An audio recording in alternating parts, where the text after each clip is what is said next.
तुम्हारी लिखावट ही कई बार तुम्हारे रास्ते का विघन बनती है, क्योंकि तुम अच्छे लिखावट में जब नहीं लिखते हो ना, तो सामने वाले को समझ नहीं आता और उसी में सारा गड़बड़ होता है। मैं तुमसे ये उम्मीद नहीं करता कि तुम अब पुनः अपने लिखावट सुधारो, लेकिन जैसी भी लिखावट है उसमें स्पष्ट शब्द लिखे जाएं और स्पष्ट कोई पढ़ पाए, इतना तुम बिल्कुल कर सकते हो और इतना तो करना ही चाहिए तुम्हें। बाहर कहीं भी जाओगे तो घर से अपने पानी की बोतल लेकर जाया करो। इसमें कोई भारी लगने जैसी कोई बात नहीं है, ये सब बस एक बहाने हैं। अपना पानी, अपना खाना, अपनी टिफ़िन लेकर ही बाहर जाया करो। आज गुरुवार का दिन है, आज से इस चीज़ की भी शुरुआत कर दो कि अपना खाना, अपना जल खुद से घर से लेकर ही जाओगे और अच्छे से बैग में अच्छे से रख कर ले जाओ, फिर तुम्हें भारी नहीं लगेगा। तुम्हारे ज़रूरत की चीज़ें तुम्हारे पास हमेशा होनी चाहिए, इसके लिए तुम्हें बाहरी चीज़ों पे आश्रित नहीं होना चाहिए। और तुम जिन बोतलों को खरीद खरीद कर खूब पानी पीते हो ना, तुम्हें नहीं पता कि उसमें कितनी शुद्धि है, इसीलिए अपना जल लेकर जाया करो। जो व्यक्ति तुम्हारे जीवन में लौट कर आया है उसे अपनी गलती का एहसास है, और यहाँ मैं तुम्हें कुछ बोल भी नहीं सकता क्योंकि तुम्हारी कोई गलती है ही नहीं। तो इसलिए मैं बस तुम्हें यही कह रहा हूँ कि उसे अपनी गलती का एहसास है। वो मौन है परंतु उसे अपनी गलती का एहसास है, इसके अलावा मैं कुछ नहीं कह सकता। तो तुम उसे चाहो तो एक मौका दो, ना चाहो तो मौका ना दो, इसमें तुम्हारी मर्जी होगी।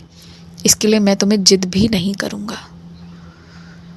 कभी कभी चीज़ें जब बहुत जटिल होने लगे ना, तो उसे बहुत साधारण तरीके से करना चाहिए।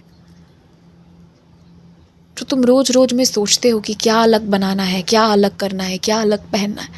कभी कभी जो एकदम साधारण पुराने तरीके से तुम्हारे घर परिवार में चलाया था ना, वो करो। क्योंकि आज के वक्त में साधारण तरीके से सुंदर से की गई चीज़ें ही ना बहुत आश्चर्य में लोगों को डाल देती हैं, क्योंकि सबके मन में इतनी जटिलता हो गई है कि साधारण की खूबसूरती अब कोई देख ही नहीं पाता। तो तुम वो दर्शाओ।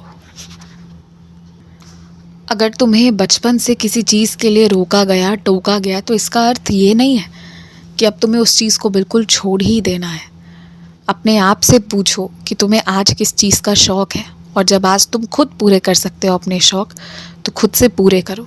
किसी के बोल देने से, टोक देने से खुद की चाहत को नहीं मारना चाहिए, ये गलत है। तुम्हें जो पसंद है, जैसे रहना पसंद है, जो करना पसंद है, वो तुम करो। अपने आप से सवाल करो, फिर तुम्हें पता चलेगा कि तुम क्या चाहते हो। अभी तुम्हारे खुद के अंदर स्पष्टता ही नहीं है कि तुम चाहते क्या हो। जब तुम्हें खुद ही नहीं पता है तो फिर तुम क्या कर पाओगे। किसी से नफ़रत करने की बजाय आज जो मौका मिला है उसमें अपनी ख्वाहिशों को पूरा करो।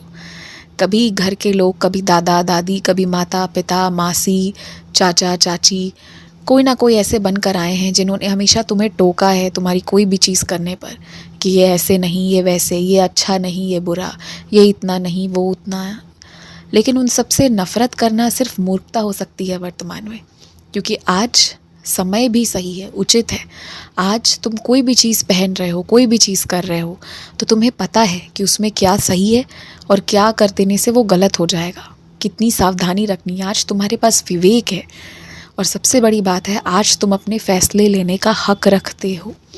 तो तुम्हें आज जीना चाहिए। तब हक नहीं था, तब माता पिता के पास बहुत सारे हक थे, तो इसलिए उन्होंने रोका टोका। आज जब तुम्हारे ऊपर है तो तुम उनके ऊपर ये भार डालकर छोड़ दोगे कि उन्होंने शुरू से रोका तो मेरे शौक़ मर गए, तो ये गलत है।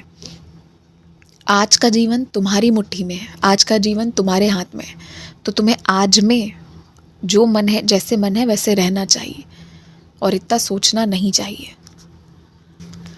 आज ऊदी निकाल लो और ऊदी जल बनाकर रख लो।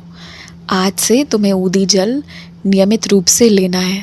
तुम्हें अगर लगता है कि कोई भी बुरी शक्ति भेजी जाती है जो तुम्हारे शरीर में प्रवेश करती है या प्रवेश कर सकती है, तो तुम यदि ऊदी जल लेते हो, ऊदी जल नियमित रूप से लोगे, तो कोई भी नकारात्मक चीज़ तुम्हारे शरीर में प्रवेश नहीं कर पाएगी।